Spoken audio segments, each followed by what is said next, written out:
Things are probably looking up in Kaduna State as the governor, Malam Nasir El-Rufai, seems to be running an all-inclusive government. At a town hall meeting, he enumerated the achievements of his administration since assuming office 4 months ago, asking the organized labor in the state not to relent in its support for his administration. The governor threatens to arrest any parent who does not allow his child to go to school, saying his administration has put every infrastructure in place to give students and pupils the best quality of education. Kaduna State sons and daughters assemble here at the Trade Fair complex in the state capital with Governor Nasir El-Rufai to discuss his account of stewardship since he assumed office 4 months ago. First is the issue of healthcare. The audience about healthcare, what we are doing about equipping 255 primary health centers, 23 rural hospitals, and 6 general hospitals. With the state-of-the-art equipment, we are going to recruit doctors and nurses and midwives to ensure that these facilities, everyone should have access to a primary health center within 5-kilometer radius. He goes on to tell his audience that the security situation in the state has improved in the last 4 months due to effective collaboration between the state government and security agencies. The meeting also dwells on the education sector. In the last 4 months, security in Kaduna State has improved. People sleep better than before. We have inherited 16 years of PDP badness, division, and incompetence. We cannot resolve it in 4 months, but we've done our best and we will not relent until we eliminate these problems. We are going to make education compulsory in the state. Every child must go to school because you have no excuse for not sending your child to school. Public schools are available, they are free. We intend to provide a meal a day. We hope to provide uniforms starting with secondary schools first and hopefully we'll even get down to primary schools. So no one has any excuse to send his child out putting bananas or granules during school hours. Will not accept it and will arrest the parents and prosecute them. The leaders of the state chapter of the Nigerian Labour Congress and the Nigerian Union of Teachers appealed to the governor to clear the over 4 months' salaries being owed the state workers. Our members, more especially in the teaching profession, that is the NUT, who are still undergoing this verification, most of them have been captured, but they have not been able to receive their salaries. He has set up a committee chaired by the Honorable Commissioner of Health to make sure that welfare, what I mean by welfare, even salary of teachers in Kaduna State is a little bit maybe harmonized, so that teachers should be able to be paid well, so that they can be able to go back to the classroom and giving their best. During the meeting, Governor El-Rufai unveiled a new logo and coat of arms for the state, which he says will be used in all government offices and state functions.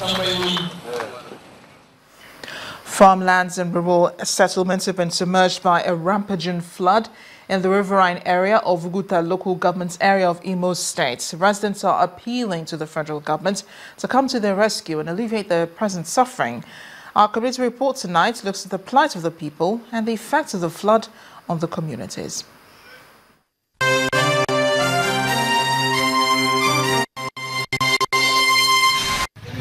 Uguta, a town on the east bank of Uguta Lake, the largest natural lake in Imo State, southeast Nigeria.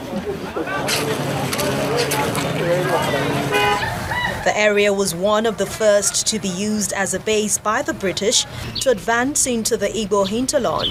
It's also one of the major oil-producing areas in the state. The presence of the lake, a tourist attraction, gives an added advantage to the locality.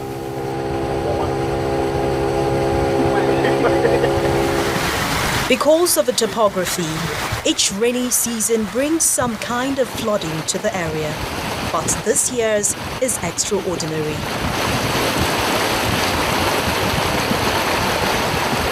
Houses submerged in water and no sign of the track roads, all covered by the flood.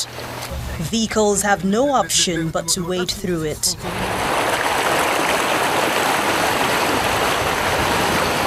Residents are ejected from their homes by the flood. Their only means of escape out of this area is using canoe. We have dodged ourselves to escape and come to the road. if we have any means to go to the camps, you can see what has happened there. We would all like the government to help us, assist us in getting some boats to help us bring some of our products and our properties there in the camps.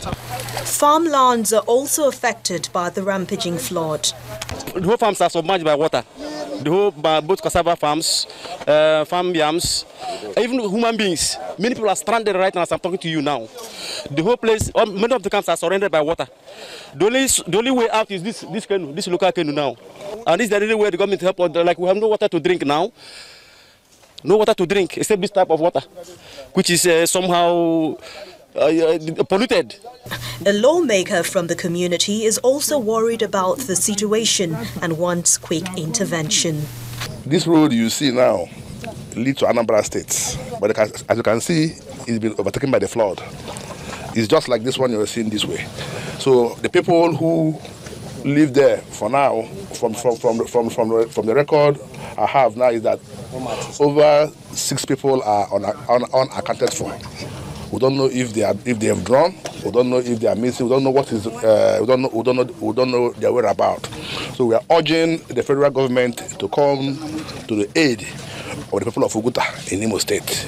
The Nigerian Emergency Management Agency NEMA and the Red Cross, who are in the locality on an assessment tour and rescue operations, warn residents to leave. About 60 houses have already been submerged, and we've already told those residents not to go back there. From all indication, the water has started increasing, and what I'm advising people in this Oguta is to start living immediately. You should start living to upper land, because this water, as you are seeing it, is gradually coming, because the Cameroonian government has already started releasing water from their dam. Beyond the expected help from the federal government, measures must be put in place to ensure that the scourge of flooding in Oguta is controlled.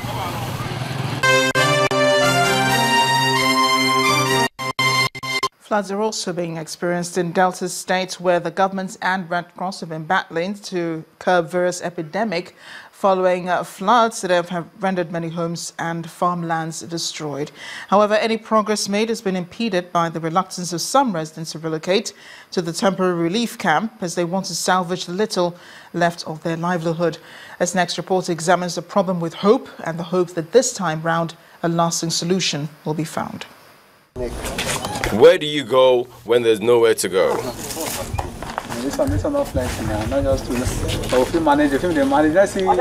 This is the question residents of communities affected by flood in Delta State are asking the state government.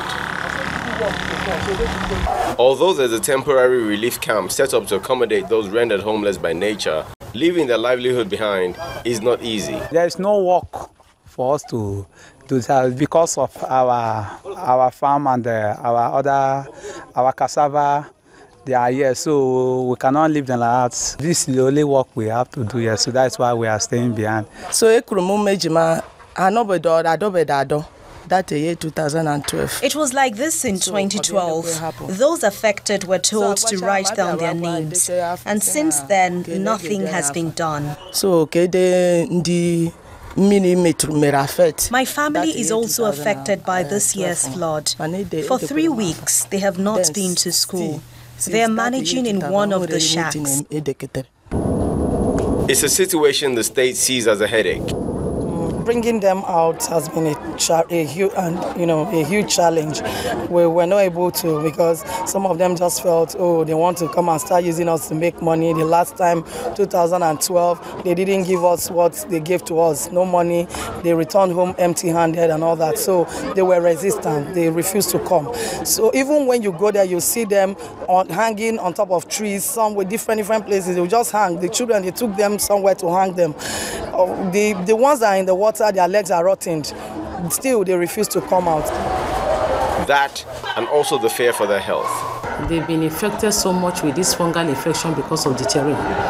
The environment that they came from is very, very unhygienic. So some of them were rushed here with frequent stooling and vomiting. And this fungal infection also. The malaria, we've been taking care of them as per the malaria case also. And they've been responding. So we are now appealing that if you can help, or the government should help to push in drugs for us to this place, because actually we are really handicapped of it. For those whose homes fall on the way of drainage lines, the government says demolition looms for those properties. It's there in the Land Use Act. You can acquire a place. The government can acquire any land, whether it's yours or not, because the land is self-resided in the governor. It will be acquired from you, and a reasonable compensation will be paid thereof once it's for the interest of the generality of the people. There is no doubt that the government is doing all it can to solve the problems the people are going through. What is most important is sincerity of purpose to achieve the desired result.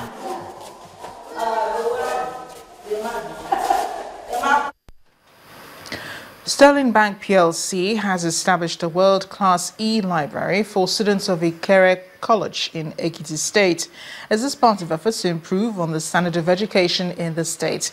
Our commissioning the facility, the Governor, Ayodele Fayose, who's also marking his first anniversary in office, commended Sterling Bank for investing in the future of Nigerian youth. Sterling Bank's Regional Business Executive Southwest, Ademola Adeyemi, says the bank is prepared to build on its legacy of contributing to societal development through its corporate social responsibility initiative. It was fun and excitement as students and staff of Ikere College in Ekiti State came out en masse to witness the commissioning of the ultra-modern e-library within the campus by officials of Sterling Bank PLC.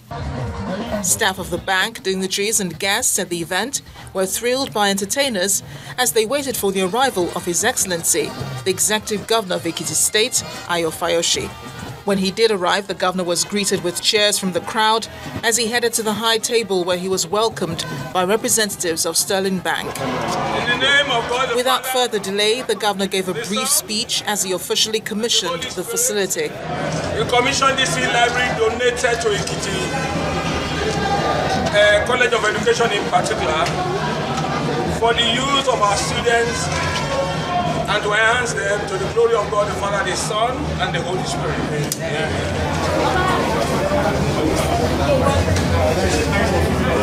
Then he joined other users of the e-library, browsing through available applications and programs expected to improve online research. Sterling Bank's Regional Business Executive Southwest, Ademola Adeyemi, says the e-library will be mutually beneficial to students and the community as the bank aims to intellectually empower the youth.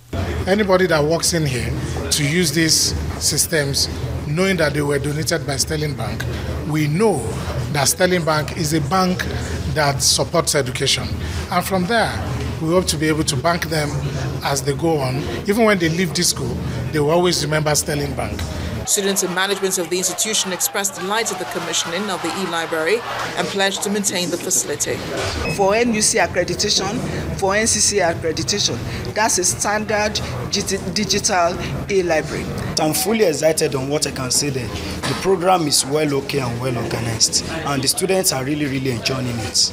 With Sterling Bank's goodwill towards the institution, students' quest for individual and community development will hopefully be realized.